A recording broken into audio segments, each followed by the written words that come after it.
Welcome to Stopped for a While. You've had a long drive and you've landed at the peaceful place on the Fraser Coast, just north of Hervey Bay. Once the tent's up, the caravan's level, and you've got a cold one in your hand, the stories wander down the road. Laughter's never far off, and the facts sometimes take a detour. That's just the way we like it around here. This is the podcast about the folks who roll into the peaceful place and the stories they spin. Did it all happen just like this, or is it another one that just got away? That's half of the fun, isn't it? We've rented the house for 12 months. We've got a 5-year-old grandy birthday early October, so we either park up, fly back, do it, or fly down and come back again and continue, or we give ourselves a bit of time and shoot back down there and then continue in another direction.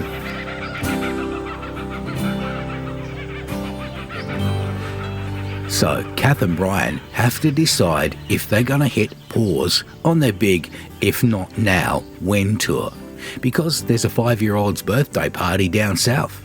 They just couldn't miss it. Priorities, right? Let me tell you about the legendary bush telegraph here at the peaceful place, especially when it comes to shampoo emergencies. So there I was at the amenities block, just minding my business, when a guest comes in. Morning. While I was washing my hands, I heard him muttering something about forgetting the shampoo.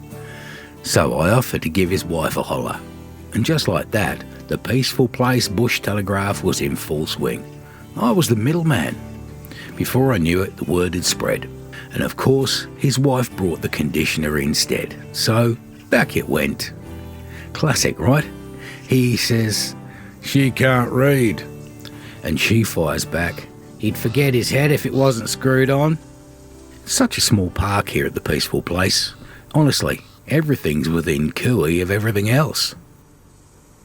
There's a lady that used to stay here at the peaceful place.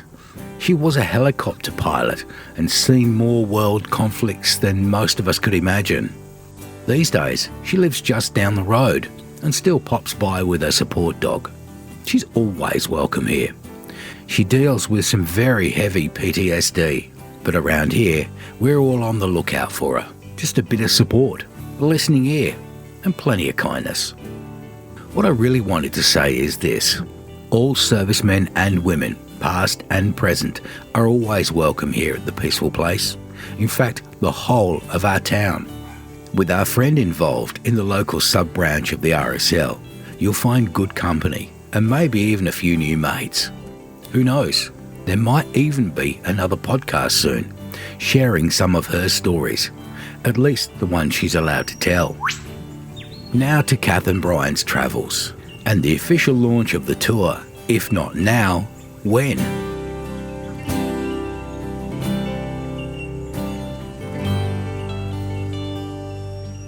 So why did you come here? Why did we come here? Yeah. To this one particular place. This one particular place. We do our doing the grey nomadic, cruising up north slowly, and as you do, you sort of bring out wiki camps or folded bits of paper that people have furnished us with along the way. And Hervey Bay was a place that we'd been to, I think we worked out... 1995. 1995 we came out here. Cath was pregnant with... Our third child. Yep, and we had 2 little...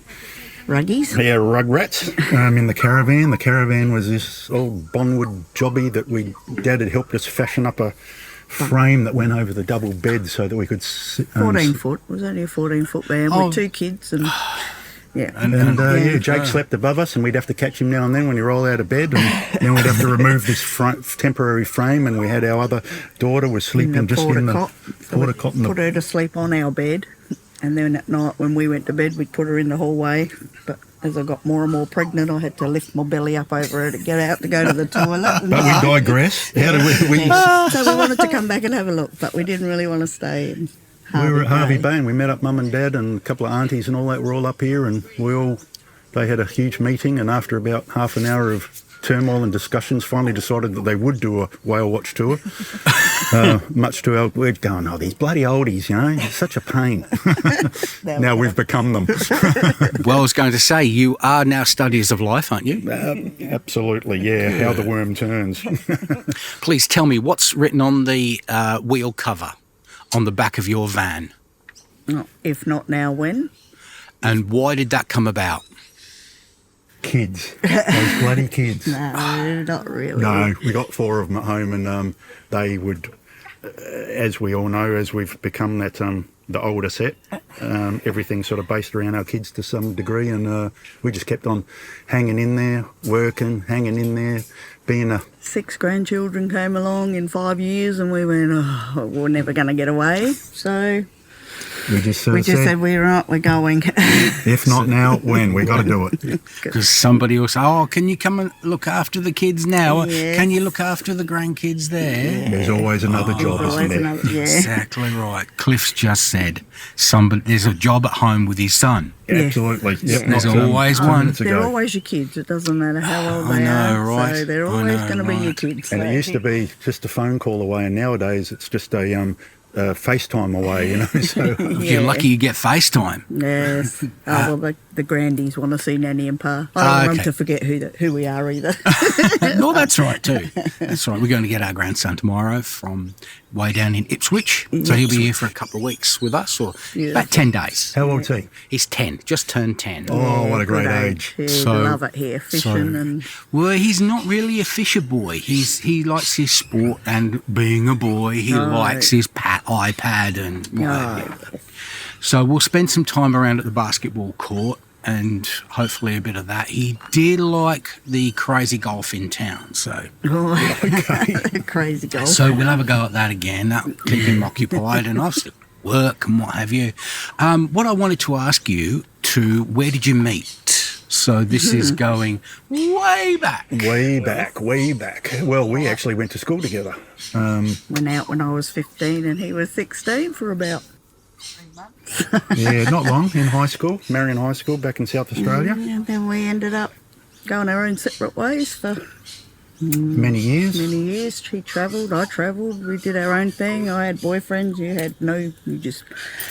Yeah, I had girlfriends, you is had the way you say. girlfriends. Yeah, well, you did or you didn't, I don't know. According to your best mate, you didn't, but yeah. Ooh, okay. He's got you back, has he? Stitched up, I reckon. No, we met in a pub again in Darwin, as you do. In fact, we kept on meeting in pubs in Darwin, bumping into each other. Kath was with her man at the time, and I sort of went, hey, Kath, how you going? And he sort of looked at me sideways, look out. Yeah, Lynn's in Darwin. The Cage Bar, I don't know if you ever heard of it. Yeah, I've heard of it. I've heard of it. Yeah, nice Sunday drinking place that is. That's it. And we bumped into each other, and somewhere along the line, I was working up there, and Kath was working at I'm an electrician, and Kath was working in a supply. And walked in there. And I walked in there, I said, oh, hello, how you going? Yeah. Somewhere along the conversation, come to the stage that she wasn't... No, you didn't know that. I was living in Parap, and he was living in Fanny Bay, a suburb apart, basically. Yeah. He said, oh, where are you? Oh, I'll come visit. And he didn't know I wasn't still with my partner. Yeah. And he turned up and... And away you went. Yeah. Yeah, she had her face in a face mask, a mud mask, and she... Don't come in, don't come in. What's wrong? Yeah, and on it went from there. Yeah, both South Australians. Yes. Whereabouts in South Australia? We'll say Adelaide, suburbs of Ascot. Adelaide, yeah. Ascot Park and then Happy Valley later. Oh, nice. Not that Happy Valley. But No, not that Happy Valley. That's it. And we have some relatives down there at Surrey Downs, and then they've gone up to the Barossa. Oh, Retired to the Barossa. yeah, beautiful. As you do. Beautiful part of it. Fred and Dee. Close to the wine, Exactly, yeah. exactly what Dee said. Exactly what Dee said. And so you've travelled. How long has it taken you to get here? This stint, or when we finally did the If Not Now When tour, actually we'll have to call it that now. I think that needs to go on Facebook. It really does. No, you give us far too much credit with technology there, Barry. Hashtag stopped for a while podcast. So just before Easter, we we decided Kath came home with a brainwave. She said, rather than just pack up and drive and try and get the kids or whatever we're going to do with the house, why don't we rent the house out and have a bit of income coming in out of it? And I thought, oh, how are we going to move all this crap from A to B? 30 which we years did. plus, yeah. 30 years worth. So, yeah, rented the house out for a year, and so just before Easter we hit the road. Nice. And you've done, how many stops to get here? A few. We've done a little detour to Cairns by plane from Sydney Airport because one of our daughters wanted us up there in May. Will you be in Cairns in May? I said, oh, I doubt that, but we can make it happen. We were tootling along, so we went from South Oz, went across to Victoria, southern Victoria, where my Relly's cousin, uncle's got farm. So we stayed with them for Easter and carried on for another week or so, helping with sheep drafting, lambing, and then just tootled over towards Ballarat and then down towards the coast and just chugged along the coast ever since, really. Yeah, beautiful. In awe of it. Southern New South Wales coast is amazing. Down through Eden is beautiful, isn't it? Isn't it just amazing? 90. Did you see it stood on 90 Mile Beach? Yes. I don't know, there's so many 90 miles and 70 miles, I can't remember which one's bloody which. I know, maybe I'm stretching the story. I think you're probably right, there's got to be one of them as well. Because I'd only been here 4 years in the mid-'80s, and I did up the middle to Brisbane, hung around with some friends, and then came back down the coast, and that just spun me out as a young fella. But still, I was on my own. I didn't go with anybody. I just met up with the mates in Brisbane and then went back down to Melbourne.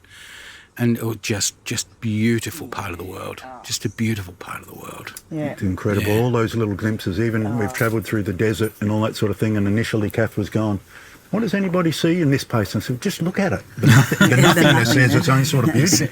But then there's a nothingness and what have you if you were to go around and get about here in the mornings and the evenings. Just the sunrises here, just standing out. The dog likes the end of the jetty.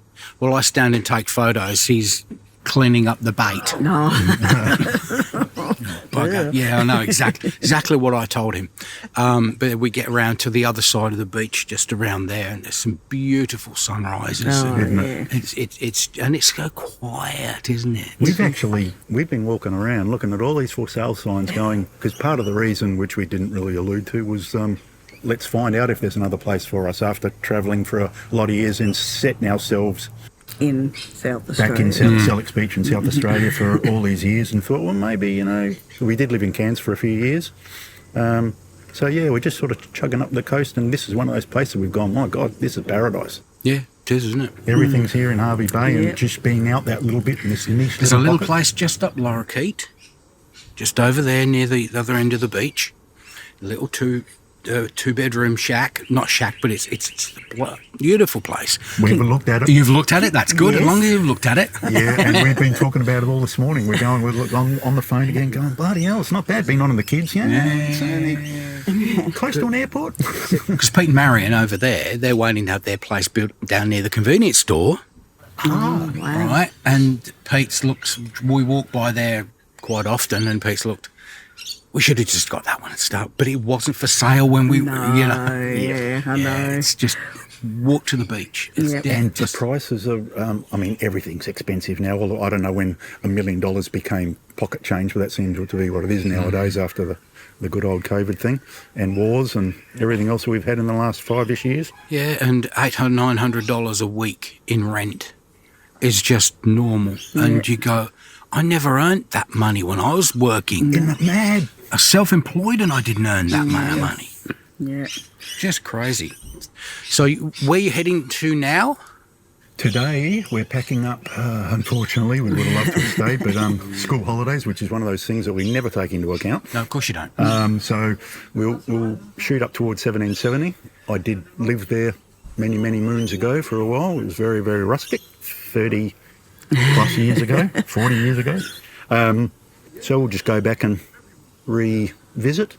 There's a little camp spot out of 1770 that up on the hill, isn't it? Sorry, there's a place up on a little bit up on the hill. I heard. I've never been. There's the summit, and there's a few different ones. I think the summit is the one that I know about. Yep. There's a grey-haired gentleman with a long ponytail. I believe he's the manager there. I think if it's the place I'm thinking of, he sold us our van. Oh, there you go. But that was 2.5 years ago, so yeah. Isn't that incredible, this whole driving around and bumping into people that sort of, you think Australia's a big enough place that we'd be able to hide from each other? But Exactly. No, because you're in this little community, the caravan and camping community, and suddenly everything shrinks, doesn't it? Oh, no. You know, like Cliff was telling me the other day, he was here a year or so ago, and down over on the other side there, and I'm like, that's right, I remember. Because I look at all the vans, just the different sorts of vans, you know, with your Snowy, an older Snowy, isn't it? Yeah, it is 19 or 20, I think it is, yeah. Yeah, and pulling it with a Toyota. Yeah, Hilux. The Hilux, yeah. The Rogue. Nice. Yeah. And it works nice. It does. It It goes- does, yeah, we were a bit. Because your van's a 19, isn't it? That's it. A 19 Well, it footer. makes it 20 and a half foot. Don't ask me how those numbers work, but yeah. I don't know. I just look. I know. I look at it says SR19. I take it's 19 because ours is a Club 22. Yep. Being 22, and 30 foot tip to toe. So we know roughly how big vans are. Yes. So that would dual axle as well. So It is. Yes. Yeah, I just stepped it out from top one end to the other, and it's 7.5 metres, and that's if anybody asks me when we're going to pull into a place, it's 7.5 metres, mate. Whatever a car is. That's it. It's all we need to know. Because there's so many people that come in to book in this place and go, yeah, we've just got a tent. Turns out the tent's not on the roof of the car like they told you. It's actually a big one, like Luke's got over there, and there's another car as well. So there's two cars and the two tents. And you go, well, hang on a minute, you didn't say that. Well, the tent's on the roof, mate. I'm just going to take it off in a minute. Yeah, it just drives you crazy. How long's your trip going to take you? We've rented the house for 12 months. We've got, whether we're on a promise or not, we've got a 5-year-old grandy birthday early October. So we either park up, fly back, do it, or fly down and come back again and continue, or we give ourselves a bit of time and shoot back down there and then continue in another direction.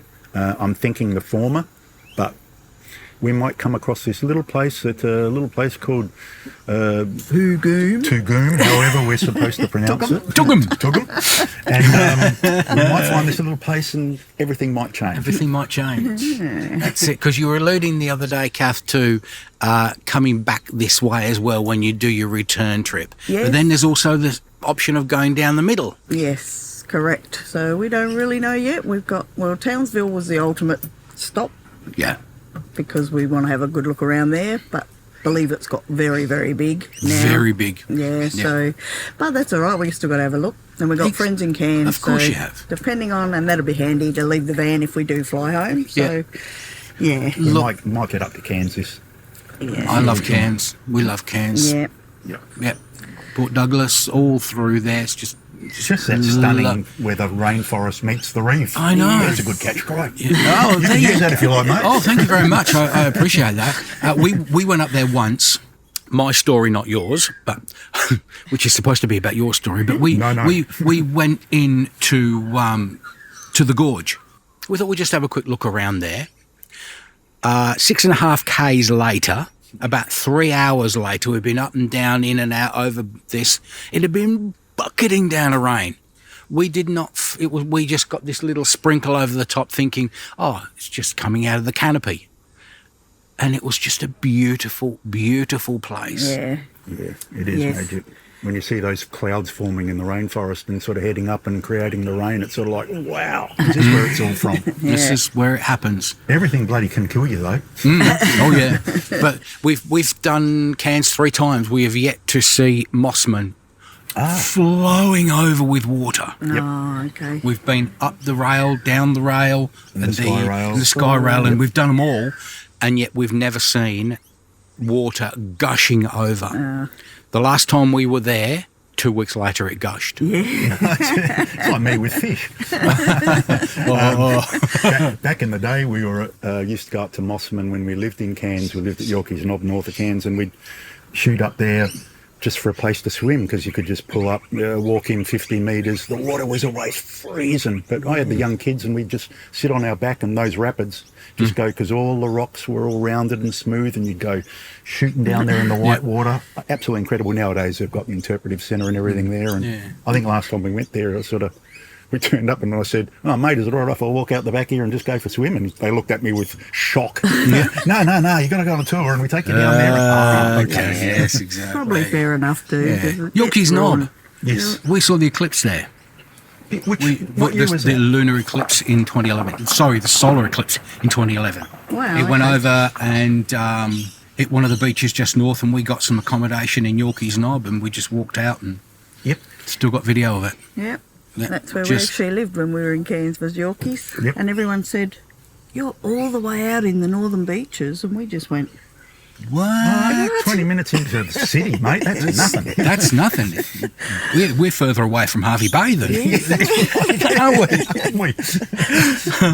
Oh, no, we can't buy here, Kath. No. Oh, okay. Too far out. Too far out from the thing. I'm going to let you go because you've got to pack up and leave us. Please No worries. come back and see us again, and we'll have another chat. Lovely. And you can tell us some more stories, including the 5-year-old's birthday, whether you went back that way or whatever. Sounds like a date to me. No, brilliant. Thank you, Barry. Thank you. As As the travellers move on, peace settles in, at least until the next character swings by, parks up, and can't resist sharing a tale or two from the road. You know, there's always room for another yarn around here. Next time, we'll meet Mark, another ex-rail worker, just like Cliff from episode 18. Oh, and lately, the peaceful place has been packed to the rafters. Looks like that with the fuel excise gone, all the grey nomads are asking themselves the same thing as Bryan and Cath did. If not now, when? Stopped for a While is brought to you by Macmouth Media. Music by Ben Clayton, and a tip of the hat to Rob Laffer, Serenity Caravan Park's very own legend. If you've enjoyed spinning a few yarns with us, hit subscribe so you don't miss the next one. You'll find us at stoppedforawhile.com.au, plus Facebook and Instagram. Now it's time for another cool drink. Thanks for pulling up a chair at Stopped for a While.